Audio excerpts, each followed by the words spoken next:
bien-aimés dans le Seigneur. Nous vous saluons dans le précieux nom de notre Seigneur Jésus-Christ. Moi, c'est Maman Aniko.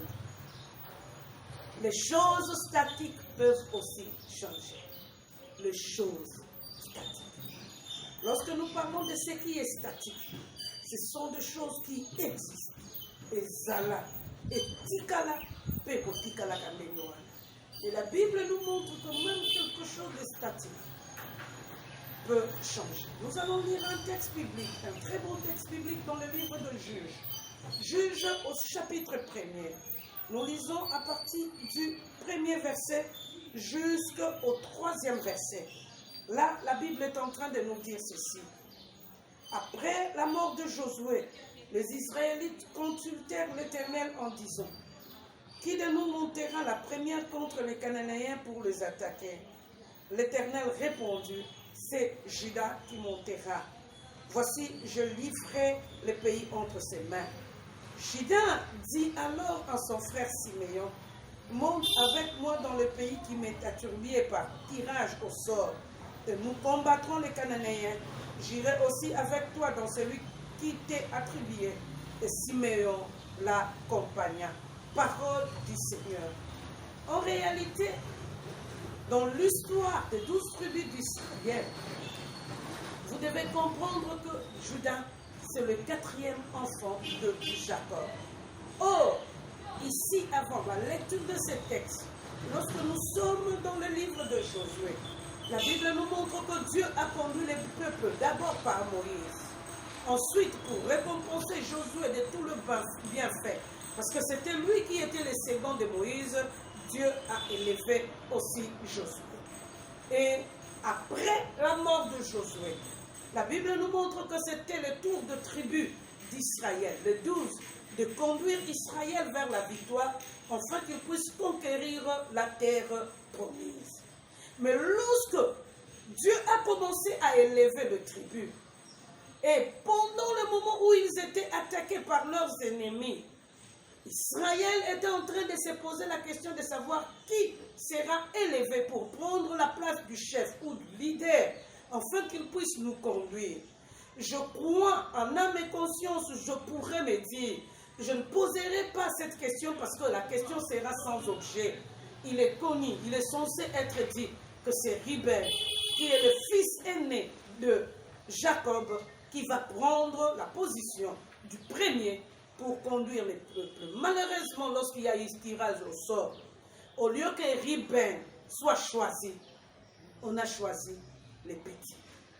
Et je pense, aux yeux de tout le monde, les gens pouvaient se dire, injustice.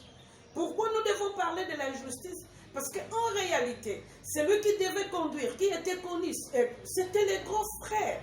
Et les grands frères, c'était Ruben. Donc c'est lui qui devait être choisi. Ou encore, on pourrait se dire qu'il y a eu tricage. Pourquoi tricage? Parce que, en réalité, comme Ruben est le premier, il doit passer directement à la direction sans que l'on puisse faire quelque chose. Mais, la Bible nous montre que dans ce tirage au sort, Dieu n'a voulu ni des grands frères de Juda, c'est Juda qui a été élevé. Alors, pourquoi Juda a été, lui, élevé? Je pense que lorsque nous lisons nos Bibles, dans le livre de la Genèse, au 49e verset, lorsque le papa s'est décidé à bénir ses enfants, il a disqualifié Ruben. Pourquoi il avait disqualifié Ruben? Parce qu'il dira à Ruben que ce que tu as fait en couchant avec mon épouse, cela m'a déplu. La deuxième des choses, il y a aussi Siméon et Lévi qui ont été disqualifiés. Pourquoi ils les ont disqualifiés?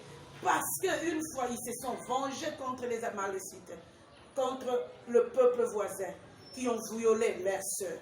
Bien-aimés dans le Seigneur, je veux dire à une personne ce matin, il y a parfois des paroles qui sont sorties de nos parents, que Dieu utilise aussi contre nous. Il y a aussi des paroles qui sont sorties, ou bien des actes que nous posons, qui peuvent avoir des conséquences néfastes dans ce que nous sommes en train de faire. C'est pourquoi faisons attention aux actes que nous posons sur la terre. Faisons aussi attention lorsqu'il y a des paroles qui sortent contre nous, que nous puissions régler le problème dans l'immédiat au lieu que nous puissions attendre.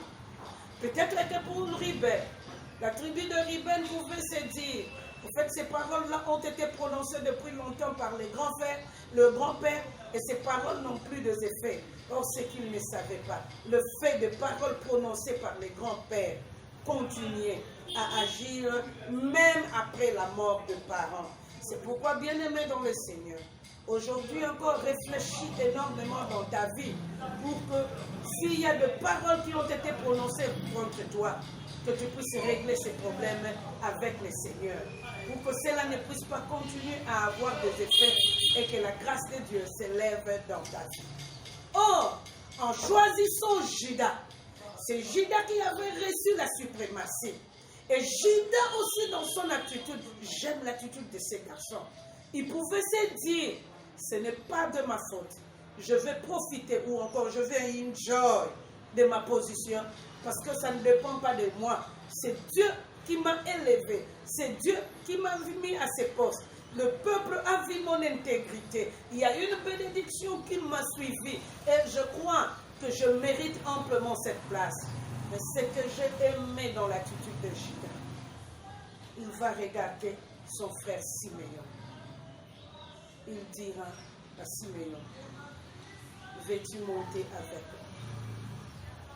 moi? Or, vous comprenez, et Siméon avait des paroles qui l'interdisaient avoir la suprématie sur ses frères.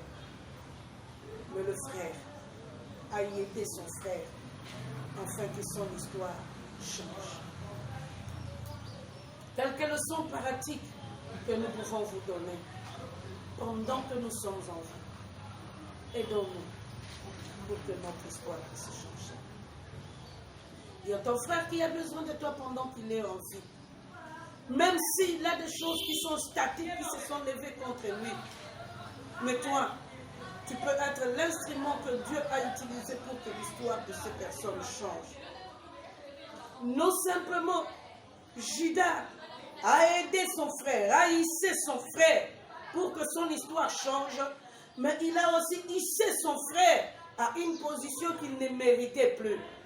Et je crois qu'il y a une personne qui a été bénie par le Seigneur, que le Seigneur peut utiliser pour hisser les membres de sa famille, pour hisser les frères de son église, pour que leur position change.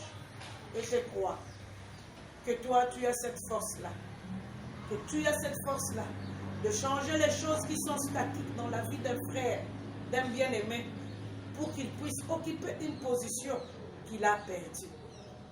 Que Dieu vous bénisse et qu'il vous fasse du bien. Non simplement ce garçon Judas, il a regardé, il a compris que son frère avait une malédiction qui planait contre lui. Et le fait de le hisser aux positions d'aller combattre avec lui, c'est comme si il disait à son frère, je te donne une opportunité nouvelle pour que ta vie puisse aller de l'avant. Ouvrons des opportunités les uns les autres pour que nos vies ne puissent pas se terminer, mais que nos vies puissent avancer. Tu as quelque chose de bien que le Seigneur a mis en toi. Ouvre les opportunités. Et ce qui me faisait rire, ça pouvait être aussi une mauvaise modestie de la part de Siméon plutôt. Dire aux autres, non, ce n'est pas mon temps, j'attends mon temps. Mais il a accepté de monter avec son frère. Bien-aimé, le Seigneur peut utiliser un homme et une femme pour que tu montes. N'oublie pas, monte avec lui. Parce que cette fois-là, Dieu veut changer les choses statiques de ta vie pour changer aussi la situation de ta vie. Que Dieu vous bénisse. Prions le Seigneur. Père, nous sommes en train de te dire un grand merci. Parce que c'est possible que les choses statiques puissent changer dans nos vies.